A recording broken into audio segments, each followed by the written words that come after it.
আসসালামু আলাইকুম ওয়া রাহমাতুল্লাহি ওয়া বারাকাতুহু।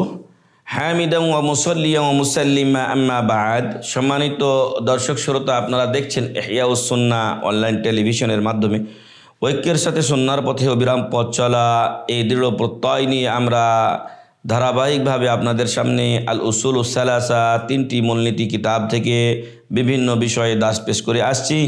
আমরা ইতিপূর্বে আপনাদের সামনে আল আসলুস সানি, দ্বিতীয় মূলনীতি তথা ইসলাম সম্পর্কে, দিন সম্পর্কে জ্ঞান অর্জন করা বিষয়ে আলোচনা করেছি আলহামদুলিল্লাহ।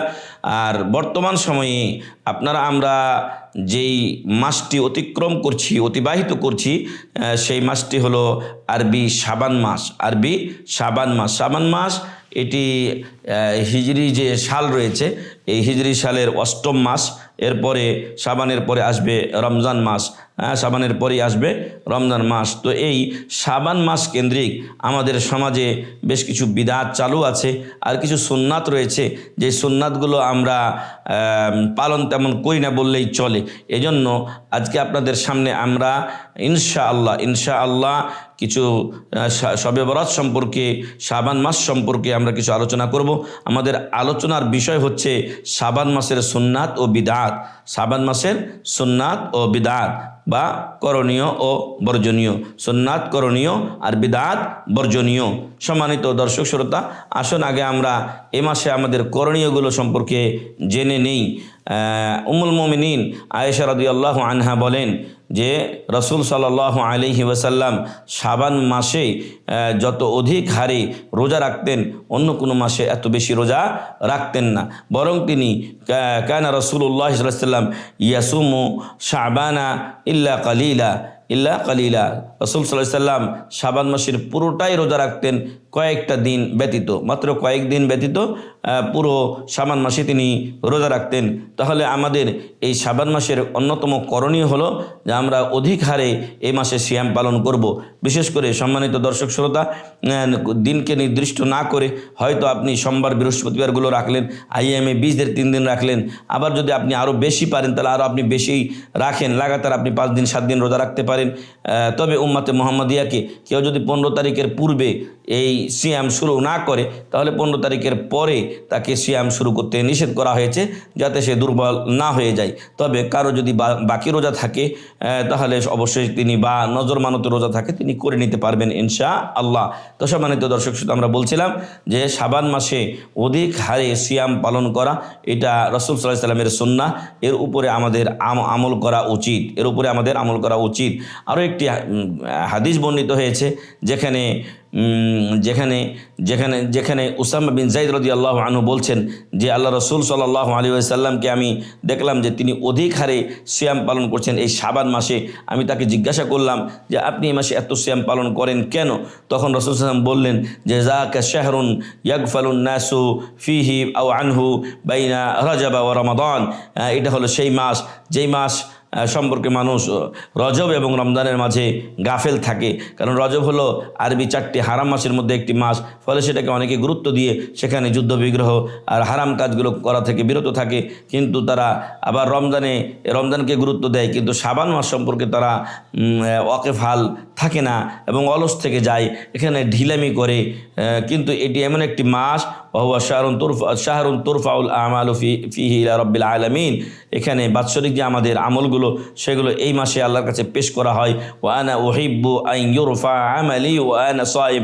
রাসূল সাল্লাল্লাহু আলাইহি ওয়াসাল্লাম বলছেন যে আমি পছন্দ করি আমার আমলগুলো আল্লাহর কাছে এই অবস্থায় পেশ করা হোক যে আমি রোজাদার। অতএব এই মাসে যেহেতু আমাদের আমলগুলো বাৎসরিকভাবে পেশ করা হয়, কখন যে পেশ করা হয় আল্লাহু আলাম, এই জন্য রাসূল সাল্লাল্লাহু আলাইহি ওয়াসাল্লাম অধিক হারে সিয়াম রাখতেন। তাই আমরাও এই মাসে অধিক হারে সিয়াম রাখব। তবে কোনো দিন নির্দিষ্ট করে নয়। আমাদের সমাজে 15ই শাবানে আপনার 15ই শাবানকে নির্ধারণ করে নেয় এবং তারা ওই রাত্রে বিভিন্ন ধরনের ইবাদত করে এবং ওই দিনে রোজা রাখে, হালুয়া রুটি খায়, ইত্যাকার বিভিন্ন ধরনের কাজ করে থাকে। হাদিস কোরআনের দৃষ্টিতে এইরকম কার্যাদির কোনো স্থান ইসলামে নেই এবং এগুলো সম্পূর্ণ বিদাতের অন্তর্ভুক্ত, এগুলো সম্পূর্ণ বিদাতের অন্তর্ভুক্ত। তাই কোনো মুসলিমের জন্য জায়েজ নয় যে সে শবে বরাত পালন করবে। শবে বরাত শব্দটি ফার্সি, যার অর্থ হলো রাত, আর বারাতুন হলো মুক্তি। শবে বরাত শব্দ দ্বারা তারা বোঝাতে চেয়েছে মুক্তি রজনী, এই রাত্রে জাহান্নাম থেকে মুক্তি মেলে, এই রাত্রে জাহান্নাম থেকে মুক্তি মেলে ইত্যাদি ইত্যাদি তারা ধারণা করে থাকে। মানে বলা হচ্ছে এর অর্থ হলো মুক্তি রজনী, এই রাত্রে মানুষের গুনাহসমূহ মাফ করে থাকেন এবং এ ধারণা থেকেই এই রাতের নাম শবে বরাত বা মুক্তি রজনী বলা হয়েছে। শবে বরাত বা মুক্তি রজনী বলা হয়েছে। মূলত এই ক্ষেত্রে যেই হাদিসগুলো বর্ণিত হয়েছে যে আল্লাহ তাআলা শবে বরাতের রাত্রে মানুষকে মাফ করে দেন, এই কথাগুলো একেবারে সরাসরি ঠিক নয়। এবং এই রাতে যে ইবাদত বন্দেগীগুলো করা হয়, দিনের বেলা যে রোজা রাখা হয়, আর আমরা আমাদের বাজারে দেখেছি যে ঈদের মতো হিড়িক পড়ে যায়, অসংখ্য গরু জবে হয়, মানুষ সেই গরুর গোস্ত দিয়ে খেয়ে রোজা রাখে ইত্যাদি ইত্যাদি। তো এই যে একটা নতুন নিয়ম বানিয়ে নেওয়া হয়েছে, এটা একটা বিদাত, স্পষ্ট বিদাত। মা আনজালাল্লাহু বিহা মিন সুলতান, আল্লাহ তাআলা এর কোনো দলিল নাজিল করেননি, রাসূল সাল্লাল্লাহু আলাইহি ওয়াসাল্লাম তার হাদিসও বলেননি। আর এই মর্মে বর্ণিত হাদিসগুলো জাল জয়ফ থেকে মুক্ত নয়, তাই আমলযোগ্য নয়। এই ক্ষেত্রে ইমাম নাসিরউদ্দিন আলবানী রাহিমাহুল্লাহর একটি হাদিস আমাদের মাযহাবী ভাইয়েরা মজবুতভাবে ধরে। এমনি আলবানী রাহিমাহুল্লাহকে গালি দিয়ে শেষ করে, আলবানী রাহিমাহুল্লাহকে তারা আজেবাজে নিয়ে আজেবাজে অনেক মন্তব্য করে, কিন্তু যখন এই শবে বরাত বা শাবানের রাত সম্পর্কে উনি একটি হাদিসকে হাসান বা সহিহ দরজার বলেছেন, তখন তারা এটাকে লুফে নিয়েছে। তো মূলত উনি কি বলেছেন, সেই হাদিসটি হচ্ছে যে রাসূল সাল্লাল্লাহু আলাইহি ওয়াসাল্লাম বলছেন যে মহান রব্বুল আলামিন শবে বরাতের রাত্রে, শবে বরাত তো নয়, লাইলাতুন নিসফি মিন শাবান, এই কথাই উল্লেখ হয়েছে, 15ই শাবানের রাত্রে দুনিয়াতে উকি দিয়ে দেখেন এবং দুনিয়াবাসীকে দেখে দুই প্রকার লোক ছাড়া সবাইকে আল্লাহ তাআলা ক্ষমা করে দেন, সুবহানাল্লাহি বিহামদি। আর এই দুই প্রকার লোক তারা হলো, একটা হলো মুশরিক আর একটা হলো মুশাহিন, হিংসুটে লোক। তো আমরা দেখেছি যে আমাদের ভাইরা আমাদের প্রতি কতটা হিংসুটে, এখান থেকেই তারা কিন্তু এই মাপ ও ক্ষমা থেকে এমনি বাদ হয়ে যায়। কারণ আপনারা দেখবেন যে আমাদের আহলুল হাদিসদের, আমাদের সালাফিদের অসংখ্য সহিহ আকীদার ভাইদের অসংখ্য মসজিদ মাদ্রাসা তারা দখল করে নিয়েছে, অনেকগুলোতে জ্বালিয়ে পুড়িয়ে দিয়েছে, অনেক ভাইদেরকে মসজিদে নামাজ পড়তে নিষেধ করছে, অনেকে পিটেছে, মেরেছে, মসজিদ থেকে তাড়িয়ে দিয়েছে।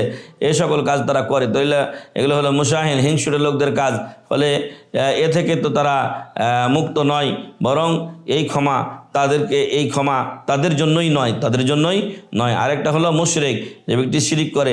আমরা মাযহাবী ভাইদের মধ্যে দেখতে পাই যে অসংখ্য লোক আছে তাদের, যারা বিভিন্ন কবর মাজার পূজা ইত্যাদি পূজা, বিভিন্ন অন্যান্য ইমান বিধ্বংসী কাজে নিয়োজিত আছে। আলহামদুলিল্লাহ আহলুল হাদিস সালাফিরা সেখান থেকে অনেকটা মুক্ত। আমাদের মাঝে যে কেউ এরকম নেই এটাও আমরা বলছি না, কিন্তু আমাদের মাঝে এই ব্যারামের, এই অসুখের, এই রোগী অনেক কম, সামান্য হয়তো কেউ থাকতে পারে, কিন্তু ওনাদের মধ্যে অধিকাংশ লোকই একটা না একটা রোগে নিমজ্জিত হয়ে রয়েছেন, যা তাকে ঈমান থেকে বের করে দেয় অথবা অনেক সময় মুশরিক বানিয়ে দেয়।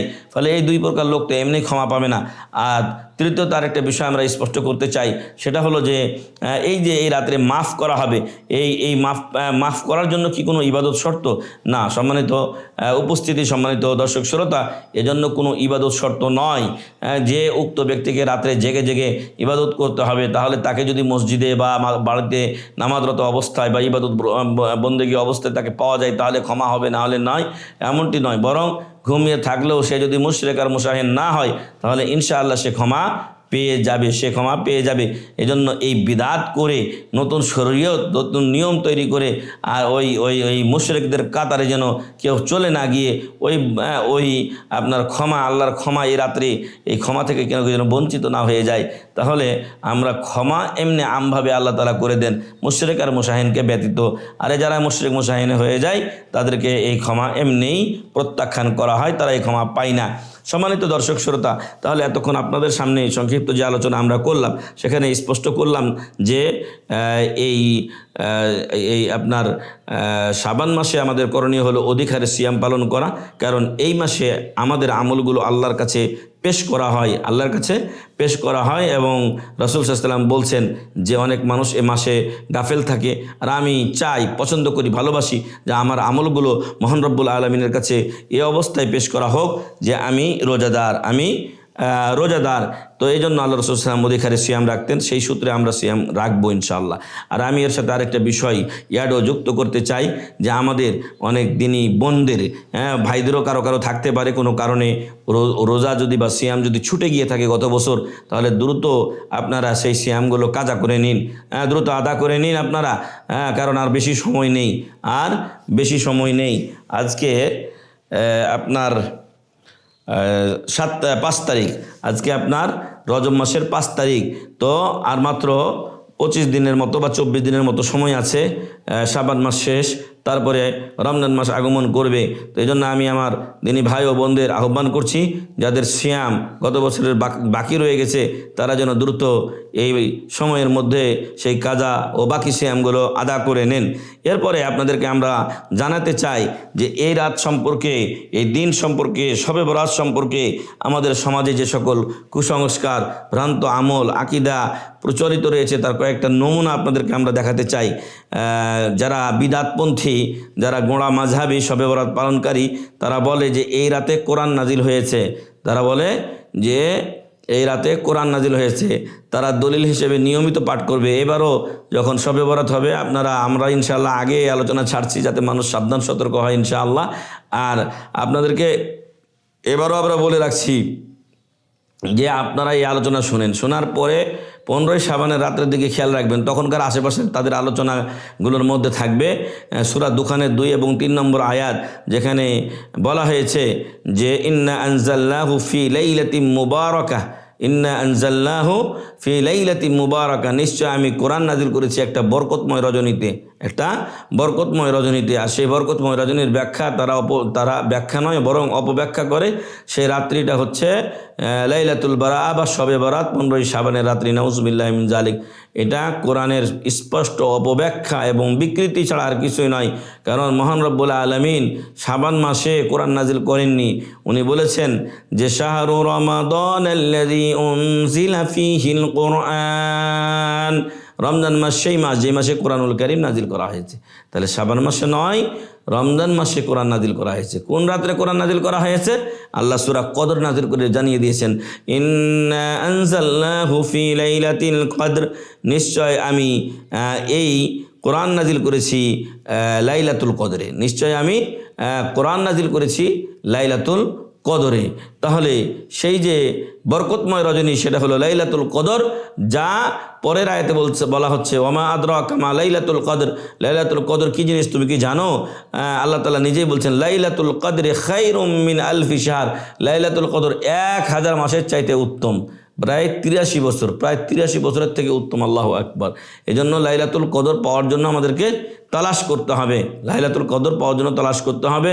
এবং এই লাইলাতুল কদর রমজানের শেষ 10 রাত্রিতে রয়েছে, বিশেষ করে বিজোড় 5 রাত্রিতে রয়েছে।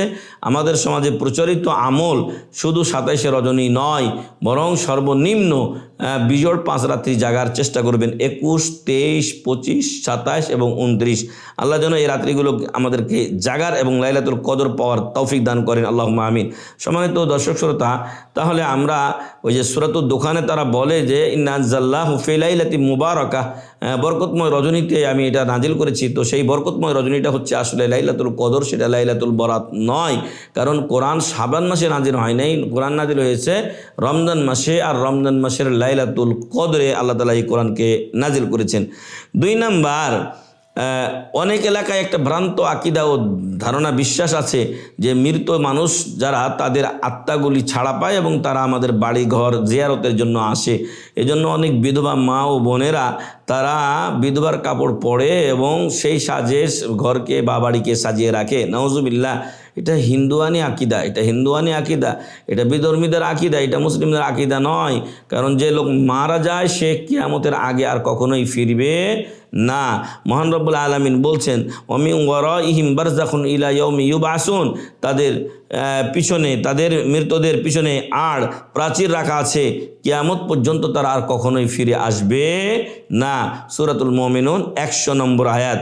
এ গেল 2 নাম্বার। তাহলে মৃতদের আত্মা ছাড়া পাই না এই রাত্রি উপলক্ষে, কখনোই পাই না, বরং তাদেরকে যে অবস্থায় তাদের প্রশ্নোত্তর হয়েছে মান রব্বুকা মান নাবিয়ুকা মা দীনুকা, এর উপর ভিত্তি করে তাদেরকে যেই ফয়সালা আল্লাহ তাআলা করে দিয়েছেন তার উপরেই তারা কিয়ামত পর্যন্ত থাকবে। 3 নাম্বার, এই রাত্রে ভাগ্য লিখা হয় বলে তারা বলে, এটাও একটি ভ্রান্ত কথা। আসলে লাইলাতুল কদরের বিষয়গুলোকে শবে বরাতে নিয়ে এসে তারা সেট করে দিয়েছে। সূরা দোকানের পরের অংশে বলা হয়েছে, পরের আয়াতে, ফিহা ইউফরাকু কুল্লু আমরিন হাকিম, এই রাত্রে প্রত্যেক প্রজ্ঞাময় কাজকে বন্টন করে দেওয়া হয়। তো এই রাত্রে যে বন্টন করা হয় সে রাতটা তো ভাই লাইলাতুল কদর, সেটা তো শবে বরাত নয়, লাইলাতুল বারাত নয়, 15ই শাবানের রাত নয়। আপনি কেন সেখানে নিয়ে যাচ্ছেন? এ তো আপনি অপব্যাখ্যা করছেন কোরআনুল কারীমের। আল্লাহ তাআলা কোরআনে সূরা কদরের মধ্যেও বলে দিয়েছেন যে তানাজ্জালুল মালাইকাতু ওয়ার রূহু ফিহা বিইذনি রাব্বিহিম মিন কুল্লি আমর, সকল ফেরেশতা এবং জিবরিল আলাইহিস সালাম তারা আগামী 1 বছরে কি হবে এইটা লৌহে মাহফুজ থেকে নিয়ে দুনিয়াতে আগমন করে থাকেন। ফলে ভাগ্য রজনী এটা যদি হয়ে থাকে 1 বছরের ভাগ্য নাজিল করা হয় দুনিয়াতে, তাহলে সেটা লাইলাতুল কদরে নাজিল করা হয়, সেটা কখনোই শবে বরাতে নয়। তারপরে আরও একটা স্পষ্ট হাদিস আছে সহিহ মুসলিমে যে মহান রব্বুল আলামিন ইন্নাল্লাহা কাতাবা মাকাদির আল খালাইক ক্বাবলা আন ইয়াখলুকাস সামাওয়াতি ওয়াল আরদা বি50 আলফ সানা, আসমান জমিন সৃষ্টির 50,000 বছর পূর্বে মহান রব্বুল আলামিন এই আপনাদের আমাদের ভাগ্য লিখে সমাপ্ত করে রেখেছেন। আল্লাহু আকবার। তাহলে নতুন করে এই শবে বরাতকে ভাগ্য রজনী বলা এবং এজন্য আলাদা কোনো আয়োজন এটা কখনোই ইসলামে অ্যালাউ না এবং গ্রহণযোগ্য নয়। কেউ যদি করে সমস্যা আছে নাকি? এখন আমাদের মধ্যে একটা হাদিস তৈরি হয়েছে, কি সমস্যা সমস্যা নাই, সমস্যা আছে নাকি ইত্যাদি। তো সমস্যা নাই, সমস্যা আছে নাকি ইত্যাদি এগুলো কোনো কিতাব নয়, এগুলো হলো ভ্রান্ত শয়তানি চক্রান্ত, এগুলো থেকে দূরে থাকবেন। 4 নম্বরে বিশেষভাবে 15ই শাবানে রোজা রাখা এবং রাতে নফল নামাজ পড়া। তো এই আমল রাসূল সাল্লাল্লাহু আলাইহি ওয়াসাল্লাম এবং সাহাবায়ে কিরাম দ্বারা স্বতঃসিদ্ধ নয়, বরং যদি আপনি তাহাজ্জুদ অন্যান্য রাত্রে পড়েন এ রাত্রেও আপনি পড়বেন, এ রাত্রে আলাদা কোনো তাহাজ্জুদ পড়ার কোনো প্রয়োজন নেই। যদি আপনি বরকতময় মনে করে পড়েন তাহলে এটা বিদআত হবে, কারণ আল্লাহ তাআলা সেটা বলেননি, রাসূল সাল্লাল্লাহু আলাইহি ওয়াসাল্লাম বলেননি, আর আপনি সেটা করতেছেন। আর আরেকটা বিষয় যে আপনি যদি অন্য সময় রোজা রাখেন, ধরেন সোমবার বৃহস্পতিবার রোজা রাখেন, 15ই শাবান সোমবার বৃহস্পতিবার একদিন হয়ে গেছে, আপনি সেদিন রোজা রাখছেন, সেটাও দোষণীয় নয়। কিন্তু দোষণীয় হলো ওই ভাড়া করা রোজাদার ও মুসাল্লি যারা হঠাৎ করে একদিন এসে শবে বরাতের দিন বা 15ই শাবানের রাত্রে নামাজ রোজা করবে আর পরের দিন ফজরে ওদেরকে খুঁজে পাওয়া যাবে না। তো ফলে এই 15ই শাবানের রোজা রাখা এবং এখানে সলাতুল আলফিয়া পাঠ করে অনেকে। সলাতুল আলফিয়া হলো 1000 বার সূরা ইখলাস দিয়ে 1000 বার সূরা ইখলাস দিয়ে 10 রাকাত সালাত আদায় করবে। প্রত্যেক রাকাতে 100 বার করে সূরা ইখলাস পাঠ করবে। এভাবে 10 রাকাতে, 1 রাকাতে 100 যদি হয় তাহলে 10 রাকাতে 100 মানে 1000 বার সূরা ইখলাস পাঠ করবে। এই যে পদ্ধতি, এই যে নিয়ম তারা পালন করছে, এটা সম্পূর্ণ কোরআন হাদিস বহির্ভূত নিয়ম। এটা আপনারা আমাদেরকে দলিল দেখাবেন কোরআন এবং সহিহ সুন্নাহ থেকে। যদি না পারেন তাহলে এটা পরিহার করে আপনারা তওবা করুন এবং এটাই আপনাদেরকে করতে হবে। 5 নম্বর বিষয় যে অনেকে মনে করে যে এই দিনে উহুদ যুদ্ধ হয়েছিল, রাসূল সাল্লাল্লাহু আলাইহি ওয়াসাল্লামের দাঁত শহীদ হয়েছিল, এজন্য উনি শক্ত খাবার খেতে পারেননি, হালুয়া রুটি খেয়েছিলেন। তাই মেলা এলাকায় হালুয়া রুটি খাওয়া হয় এই শবে বরাতের দিন, নাউজুবিল্লাহি মিন যালিক। অথচ এটা ডাহা ইতিহাস বিকৃতি, কারণ উহুদের যুদ্ধ হয়েছিল শাবান মাসে নয়, এবং সেটা আপনার রাসূল সাল্লাল্লাহু আলাইহি সাল্লাম যে এই কেন্দ্রিক রুটি খেয়েছিলেন সেটাও ঠিক নয়। তাহলে 5 নম্বর গেল। আর 6 নম্বর হচ্ছে 15ই শাবানের রাত্রে, ওই যে একটু আগে আমরা এটা বলে আসছি যে সলাতুল আলফিয়া পাঠ করে 1000 বার সূরা ইখলাস দিয়ে 10 রাকাত নামাজ পড়ে প্রত্যেক রাকাতে 100 বার করে সূরা ইখলাস পড়ে, এটাও একটা বিদআত। আর বিদআতের পরিণাম হলো গুমরাহির পরিণাম হলো জাহান্নাম, নাউজুবিল্লাহি মিন যালিক। 7 নম্বর এবং আজকের শেষ নম্বর, অনেক এলাকায় এই ভ্রান্ত ধারণা প্রচলিত আছে যে যদি শবে বরাতের রাত্রে ভালো খায় তাহলে সারা বছর ভালো খাবে, মাশাআল্লাহ, দেশে তাহলে তো আর কোনো ভিক্ষুক থাকবে না, সবাই সবাই মিলে আমরা 15ই শাবানের রাত্রেই একটু ভালো মন্দ খেয়ে নেব, তাহলে আজীবন আমরা ভালো খেতে পারবো। তো আসলে এগুলো সব ভণ্ডামি, এরকম কোনো বর্ণনা কোনো হাদিস কোরআনে নেই, আর এগুলো সব মানুষের বানানো কিসসা কাহিনী। আল্লাহ তাআলা এই খারাপিগুলো থেকে আমাদেরকে হেফাজত করুন, আল্লাহুম্মা আমিন। আল্লাহর হস্তে যারা শবে বরাত পালন করছেন, জাতিকে গুমরা করবেন না, জাতিকে দয়া করে ধোঁকা দেবেন না। হে জাতি, হে বাঙালি সমাজ, হে বাংলাদেশি সমাজ, আপনাদের প্রতি আমাদের ইহইয়াউস সুন্নাহ অনলাইন টেলিভিশনের মাধ্যমে উদাত্ত আহ্বান, সুন্নাহর পথে ফিরে আসুন, সুন্নাহর পথে ফিরে আসুন, যাবতীয় বেদাত পরিহার করুন। শবে বরাত, শবে কদর ইত্যাদি ইত্যাদি যেগুলো আপনারা পালন করছেন, এগুলো একদম ঠিক নয়, এগুলো একদম ঠিক নয়। বরং কোরআন ও সহিহ সুন্নাহর উপরে আমল করুন, তাহলে আমাদের আমলগুলো আল্লাহর কাছে কবুল হবে, নতুবা কবুল হবে না। তো মহান রব্বুল আলামিন যেন আমাদেরকে শবে বরাত কেন্দ্রিক সুন্নাহ তথা অধিক হারে সিয়াম পালন, কারো বাকি রোজা যদি থাকে তাহলে সেটা দ্রুত আদায় করে নেওয়া এবং অধিক হারে নফল সিয়াম পালন করার তৌফিক দান করুন, আল্লাহুম্মা আমিন। এবং আল্লাহ তাআলা যেন আমাদেরকে যাবতীয় বিদাত, বিশেষ করে শবে বরাতের যে বেদাতগুলোর কথা আমরা উল্লেখ করেছি, এছাড়াও বিভিন্ন এলাকায় আরও কোনো বেদাত থাকতে পারে, যাবতীয় বেদাত থেকে আল্লাহ আমাদেরকে, আমাদের দেশকে হেফাজত করুন, আল্লাহুম্মা আমিন। আল্লাহ তাআলা আপনাদের আমাদের সবাইকে ভালো রাখুন, আমিন। জাযাকুমুল্লাহু খাইরান। আবারও আমরা আহ্বান জানাই ইহইয়াউস সুন্নাহ অনলাইন টেলিভিশন দেখার জন্য। ওয়াসসালামু আলাইকুম ওয়া রাহমাতুল্লাহি ওয়া বারাকাতুহু।